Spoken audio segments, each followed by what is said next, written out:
एक समय की बात है जब एक गांव में डाकुओं का बड़ा आतंक था। उन डाकुओं का सरदार था कालिया डाकू। कालिया डाकू के नाम से गांव का बच्चा बच्चा कांपता था। गांव में जैसे ही शाम होती सब लोग अपने अपने घर में छुप जाते। एक दिन की बात है जब मंगू खेतों पर काम कर रहा था कि तभी मोहन उसे बोला, अरे भैया, अभी तक यहाँ क्या कर रहे हो? देख नहीं रहे शाम हो गई है। हाँ बस मैं अभी यहाँ से निकल ही रहा था। हाँ भैया जल्दी चलो, वरना कहीं कालिया डाकू अपने आदमियों को लेकर आ ना जाए।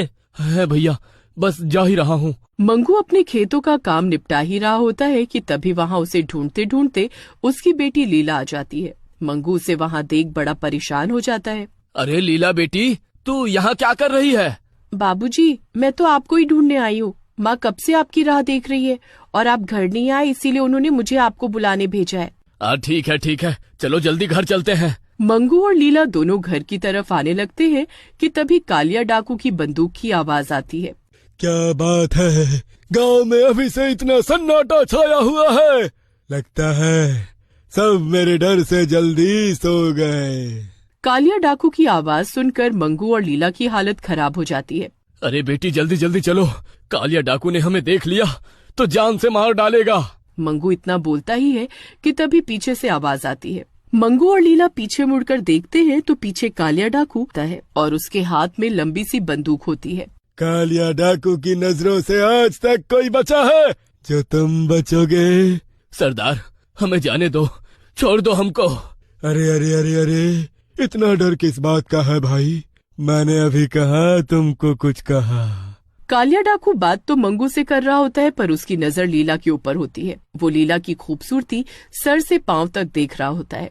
ए लड़की, नाम क्या है तुम्हारा? ये मेरी बेटी है, इसे जाने दो सरदार। अरे ओ, मैं तुझसे नहीं, इस सुंदरी से बात कर रहा हूँ। दूर हटो मुझसे, समझे? अच्छा जी, इतना गुस्सा? आज तक किसी ने इतनी हिम्मत नहीं की जो मुझे ऐसे बोल सके। तुझे तो मैं अभी बताता हूँ।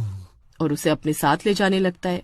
बेचारा लीला का बाप हाथ पैर जोड़ता रह जाता है और रोने लगता है, पर कालिया डाकू उसकी एक नहीं सुनता। इधर लीला खुद को छुड़ाने की खूब कोशिश करती है पर कालिया डाकू को उस पर भी तरस नहीं आता।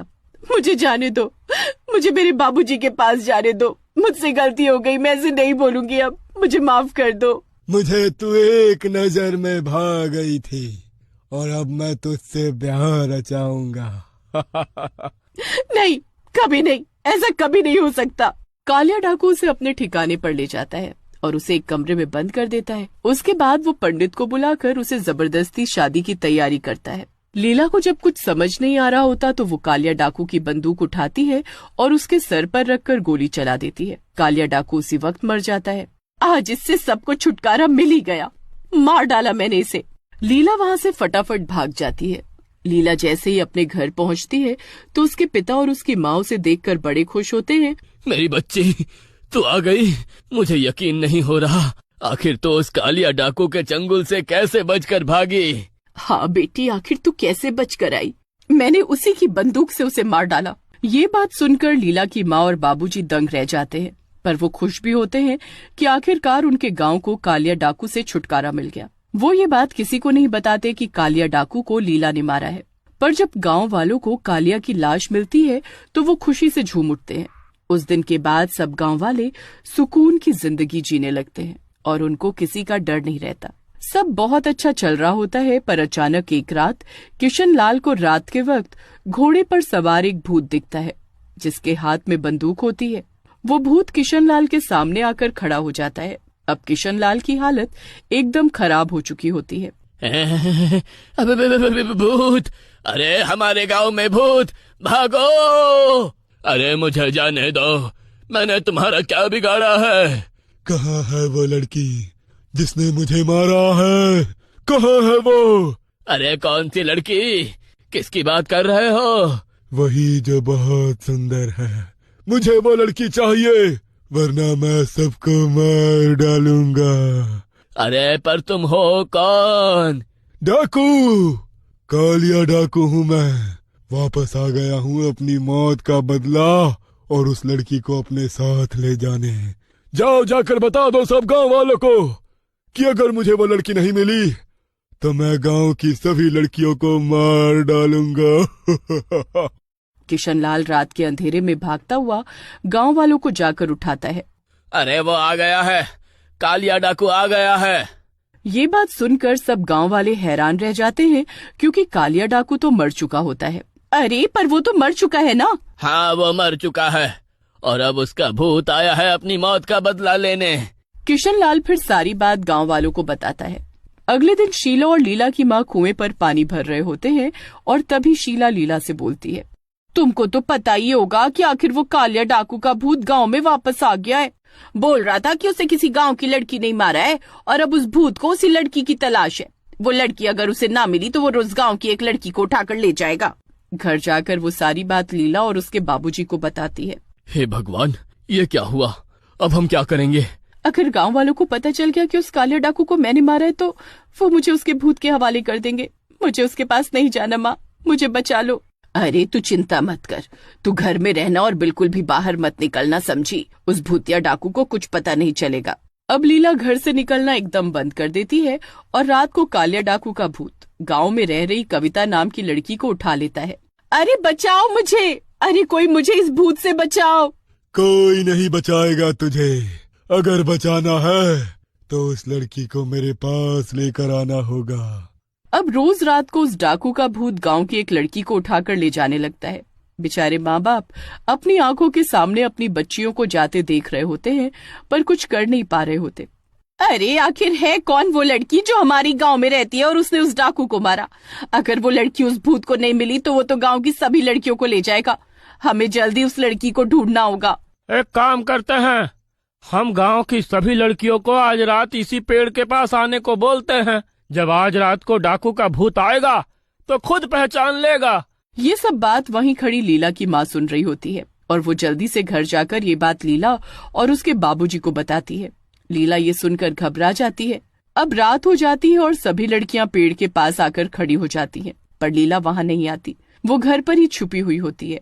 रात को जब उस कालिया डाकू का भूत आता है तो सब लड़कियां घबरा कर कांपने लगती हैं। अरे वाह, आज तो लगता है सभी गांव की लड़कियां आई हुई हैं। मजा आ गया। हाँ, हमने आज गांव की सभी लड़कियों को बुला लिया है। जिस लड़की की तुमको तलाश है वो इसी में कोई है। बताओ कौन है वो? आखिर हमें भी जानना है और उसे तुम ले जाओ अपने साथ। बस बाकी सबको छोड़ दो। ये तो तुम सबने बहुत अच्छा किया। कहाँ है वो लड़की? कहाँ है? वो भूत सब लड़कियों को ध्यान से देखता है, पर उसमें लीला तो होती ही नहीं है और वो गुस्से से लाल हो जाता है। वो लड़की नहीं है यहाँ। कहाँ छुपाया है उसको तुम सबने? अरे हम तो सभी लड़कियों को लेकर आए हैं, हम ऐसा क्यों करेंगे? आखिर कौन है वो लड़की जो आज यहाँ नहीं आई? लीला नहीं है यहाँ और मैंने उसे बहुत दिनों से नहीं देखा। हाँ सही कहती हो, मैंने भी कब से उसे नहीं देखा। पहले तो रोज नहर पर आती थी। अब पिंकी और शीतल लीला का नाम ले देते हैं और गांव वाले तुरंत लीला के घर जाते हैं। वो लीला को बाहर आने को बोलते हैं, पर वो जाने से इनकार कर देती है और रोने लगती है। मुझे बचा लो माँ, मत करो उसके हवाले। मेरी बेटी को मत लेकर जाओ। वो डाकू इसे उठाकर ले गया था और इससे जबरदस्ती शादी कर रहा था, इसलिए इसने उसे मार डाला।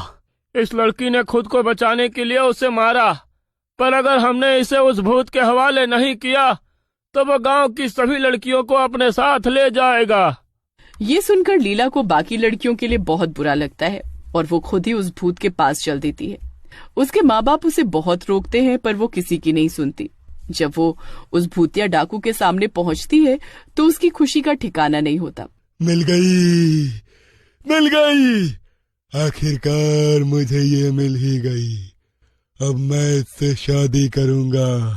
पर उसके लिए तो मेरी जरूरत होगी ना। चलो मैं तुम्हारी अभी शादी करवाता हूँ।